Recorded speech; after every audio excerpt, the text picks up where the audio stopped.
آپ لوگوں کو جنات جن سٹوریز پسند ہیں؟ یہی مسئلہ ہے اس قوم کا.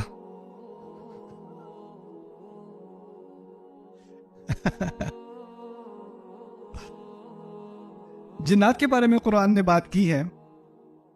تھوڑی سی جن سٹوری سنتے ہیں، تھوڑی سی قرآن سے جن سٹوری. اللہ تعالیٰ نے جب قرآن کے نازل کرنے کا فیصلہ کیا، 7ویں آسمان سے اوپر قرآن نازل ہونا شروع ہوا. اس کے بارے میں تھوڑا تدبر کرتے ہیں اس کے بارے میں. یہ جو کائنات ہے نا، پہلا سما ہے. یہ جو ستارے ہمیں نظر آ رہے ہیں نا، یہاں تک ہمیں پتہ چلا ہے کہ اس کائنات کی فزیکل یونیورس کی جو عمر ہے فی الحال تقریباً 13.9 بلین لائٹ ایئرس. یہ عمر ہے اس کی. یعنی آپ جب آسمان میں ستارے دیکھتے ہو تو وہ جو روشنی آپ دیکھ رہے ہو نا ستارے کی، اس کو 13.9 بلین سال لگے ہیں آپ کی آنکھ تک پہنچنے میں. 14 بلین سال اس کو لگے ہیں. آپ کو پتہ ہے روشنی کی سپیڈ، اس کی رفتار کیا ہے، لیکن اس رفتار کے باوجود وہ اتنا سفر کر کے آپ کی آنکھ تک پہنچی ہے. شاید آپ کو اندازہ ہو نہ ہو، جب آپ سورج کی روشنی کو دیکھتے ہو تو وہ روشنی آپ کی آنکھ تک پہنچنے میں اس کو 8 منٹ لگتے ہیں. آپ سورج کو نہیں دیکھ رہے، آپ سورج کو جو جیسے وہ 8 منٹ پہلے تھا وہ دیکھ رہے ہو اصل میں، کیونکہ اس کی روشنی کو یہاں تک آنکھ تک پہنچنے میں 8 منٹ لگ جاتے ہیں.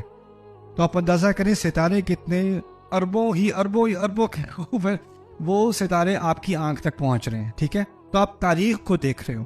جب آپ کسی ستارے کو دیکھ رہے ہو نا، تو ایک بہت قدیم تاریخ کی طرف آپ کی نظر جا رہی ہے.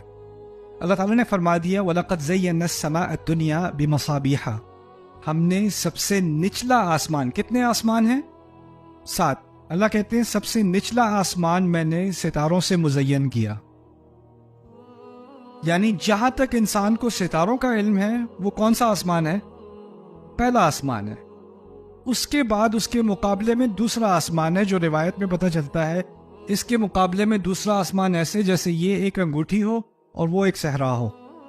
اس کے بعد تیسرا آسمان ہے، اور اس کے مقابلے میں جیسے دوسرا آسمان ایک انگوٹھی ہو اور تیسرا آسمان ایک پورا صحرا ہو.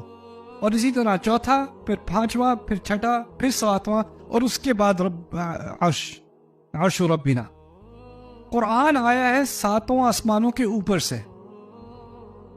آپ اندازہ کریں کوئی واقعہ ہوا ہوتا تھا، رسول صلی اللہ علیہ وسلم کسی نے کافر نے آ کے کوئی سوال پوچھ لیا، اور وہاں سے جبریل کو حکم ملا کہ آپ رسول کو یہ آیت دیں. تو آپ ذرا کمپیئر کریں جبریل علیہ السلام کی رفتار اور لائٹ کی رفتار کو. کہاں سے قرآن آ رہا ہے اور کیسے آ رہا ہے. اور پھر آپ اندازہ کریں کہ جو ساؤنڈ ہے نا، ساؤنڈ، آواز زیادہ تیز ہے رفتار میں یا روشنی؟ یعنی آواز سے تیز تو اب جیٹ بھی ہے نا. Jets can travel faster than the speed of sound.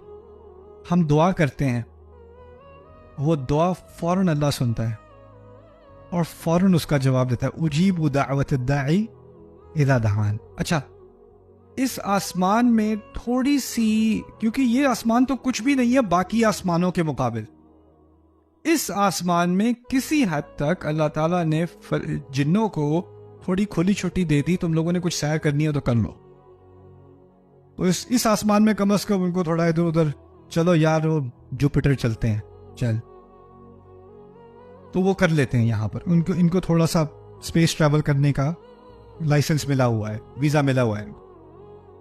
اللہ تعالیٰ نے جب قرآن نازل کرنے کا فیصلہ کیا 7 آسمانوں کے اوپر سے جبریل علیہ السلام کے ہاتھ، تو ان کے ساتھ ایک پوری فرشتوں کی فوج تیار کی. جب کوئی بہت اہم ڈاکیومنٹ ہوتا ہے نا، تو وہ صرف آپ اپنے بیگ میں ڈال کے ٹرین میں نہیں بیٹھ جاتے. ایک پوری اس کے ساتھ سیکیورٹی ڈیٹیل ہوتی ہے، اور ایک پورا انٹوراج جاتا ہے، اور پھر اس کے ساتھ آگے بھی فوجی، پیچھے بھی فوجی، اور پھر وہ کاروان چلتا ہے ایک چیز ڈیلیور کرنے کے لیے، ہے نا. تو اللہ تعالیٰ نے قرآن میں بتایا مطاع ثم امین، ان کی بہت بڑی فالوئنگ ہے، اور پھر وہ قرآن لے کر آتے ہیں جبریل علیہ السلام. ٹھیک ہے، تو جب وہ آ رہے تھے تو اللہ تعالیٰ نے ایک معاملہ کیا جو یہاں پاکستان میں بہت ہوتا ہے. اس کی مثال پاکستان میں بہت ہوتی ہے. کوئی وی آئی پی آ رہا ہو نا تو سڑکیں بند ہو جاتی ہیں، سڑکیں ساری بند، لاک ڈاؤن، کوئی ادھر ادھر نہیں ہو سکتا۔ اب جنات کی عادت تھی کہ پہلے آسمان میں کیا کرتے تھے؟ گھومتے پھرتے تھے۔ ایک دم سے اوپر جا رہے ہیں، آسمان بند ہے، گارڈ کھڑے ہوئے ہیں، کوئی نہیں جا سکتا آسمان، سارے زمین پہ بیٹھو، دنیا میں بیٹھو سارے۔ ابھی ان کو عادت تھی باہر گھومنے پھرنے کی، اب سارے کے سارے جن کہاں پھنسے ہوئے ہیں؟ دنیا میں۔ انہیں پتہ نہیں یہ لاک ڈاؤن ہوا کیسے، یہ کس چیز کا لاک ڈاؤن ہے یہ؟ ہم جب بھی جاتے ہیں اوپر، ہم پہ شوٹنگ ہوتی ہے، ہمیں نیچے بھیج دیا جاتا ہے، ہم جا ہی نہیں سکتے باہر۔ اب دنیا میں قید ہو گئے سارے کے سارے جن۔ اب وہ جب قید ہوئے، کیوں قید ہوئے؟ کیونکہ کیا آ رہا ہے آسمان سے؟ قرآن نازل ہو رہا ہے۔ قرآن کے نازل ہونے کے لیے تمام آسمان کو لاک ڈاؤن کر دیا، اور جنات زمین میں قید ہو گئے کچھ عرصے کے لیے۔ اب وہ جب قید ہوئے تو ان کو تھوڑی بتایا تھا قرآن نازل ہو رہا ہے اس لیے تمہیں لاک ڈاؤن کیا جا رہا ہے۔ ان کو نہیں پتا کہ کیوں ہوا ہے یہ لاک ڈاؤن، کیوں بند کیا گیا ہے۔ تو جب یہ لاک ڈاؤن ہوا تو انہیں پتا تھا یہاں کچھ ہونے والا ہے بھائی، یہاں کچھ تو ہونے والا ہے یہاں پہ، ہمیں پتہ نہیں کیا ہونے والا ہے لیکن کچھ تو ہونے والا ہے۔ تو اس پر انہوں نے تبصرہ کیا، نہ جانے، کہتے ہیں وَأَنَّا لَا نَدْرِي، اور ہمیں کچھ علم نہیں تھا، کچھ کلو نہیں تھا ہمیں، أَشَرٌ أُرِيدَ بِمَنْ فِي الْأَرْضِ أَمْ أَرَادَ بِهِمْ رَبُّهُمْ رَشَدًا، کیا کوئی شر یعنی کوئی بہت بڑا نقصان، کوئی بہت خراب کام ہونے والا تھا، جو خراب کام کی نیت تھی اہل زمین کے لیے، یا ان کا رب ان کے لیے کوئی ہدایت چاہ رہا تھا؟ ہمیں نہیں پتا تھا کہ ان میں سے کیا، یا تو کوئی ہدایت آنے والی ہے، یا اس دنیا کو برباد کیا جانے والا کوئی بہت بڑا شر اس طرف آ رہا ہے، ہمیں نہیں پتا تھا۔ یہ تعبیر ہے أَشَرٌ أُرِيدَ بِمَنْ فِي الْأَرْضِ أَمْ أَرَادَ بِهِمْ رَبُّهُمْ رَشَدًا۔ اب غور سے سننا اور آپ مجھے بتانا، اگر میں کہوں خرابی کا ارادہ کیا گیا، خرابی کا ارادہ کیا گیا، اور پھر میں کہوں اللہ نے اچھائی کا ارادہ کیا، پہلی تعبیر کیا کہی تھی میں نے؟ خرابی کا ارادہ کیا گیا۔ جو پہلی تعبیر ہے اس میں نے اللہ کا ذکر کیا نہیں، کس کا ارادہ ہے اس کا ذکر کیا نہیں۔ دوسری میں جب میں نے کہا اللہ نے اچھائی کا ارادہ کیا، اللہ کا ذکر کیا۔ جنات کو اس وقت سے بھی اللہ تعالیٰ کے بارے میں بات کرنے کی تمیز ہے، برائی کے لفظ کے ساتھ اللہ تعالیٰ کو منسوب نہیں کریں گے، کہیں گے کیا کوئی برائی تھی جس کا ارادہ کیا گیا تھا زمین والوں کے لیے؟ اللہ تعالیٰ کا لفظ استعمال نہیں کیا۔ اچھائی کی، ہدایت کی بات آئی، کیا کہتے ہیں؟